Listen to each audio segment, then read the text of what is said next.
एक त्रिलोचन जी नाम के बल थे और व्यापार बड़ा था धन का, तो संत शाला बनवाई संतों के रहने के लिए और खूब संतों की सेवा पत्नी सहित मिलकर करते। अब उनके मन में आया कि अगर कोई एक नौकर ऐसा मिल जाए जो संतों की मन की बात जानकर उनको भोजन पवाए। संकोची होती है, संतजन ना कहे तो एक दिन घर के दरवाजे के सामने आवाज आई, मुझे कोई नौकर रख ले।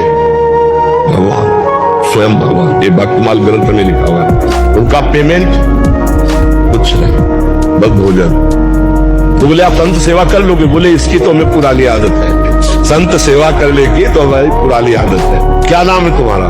तो बोले वैसे हमको लोग अंतर्यामी कहते हैं। शर्त ये थी उनकी, उन्होंने कहा कि हम जितना भंडारा होगा सब संतों को हम पवाएंगे, दूसरे की जरूरत नहीं, लेकिन हमारा भोजन तुम्हारी पत्नी बना के हमें पवाएगी। और बोले तुम्हारी पत्नी पीसेगी वो पवाएगी, पर किसी से कहेगी नहीं, और जिस दिन कह देगी उस दिन में चला जाता। तो वर्षों ये चलता रहा। अब तो जाने कोई टाइम नहीं मिलता, भगवान इतना भोजन स्वयं पा लेते। अब वो मान लो 2.5 किलो रोटी पानी है, उनके लिए तो 2.5 किलो 3 किलो क्या पाना, अब वो 3 किलो पीसना, पीस करके उसके अनुसार दाल बनाना, फिर रोटी बनाना, तो उसको कहीं टाइम नहीं मिलता। एक दिन समय निकाल कर पड़ोस में गए, तो पड़ोसन ने कहा कि बहुत घबरा गई।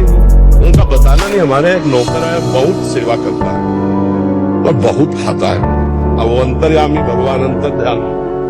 अब जब आए तो देखा त्रिलोचन जी ने पत्नी से कहा कि वो आज तक नहीं गए, इसका मतलब आपने किसी से कहा क्या? पड़ोसन से कहते, और वो बहुत रोए। जब विकल हुए भगवान अपने रूप में आए और कहा त्रिलोचन जी वो अंतर्यामी नौकर और कोई लेता है। इसीलिए संतों ने कहा है कि सबसे बहुत होश में मिलो, ना जाने किस रूप में नारायण आ गए हो।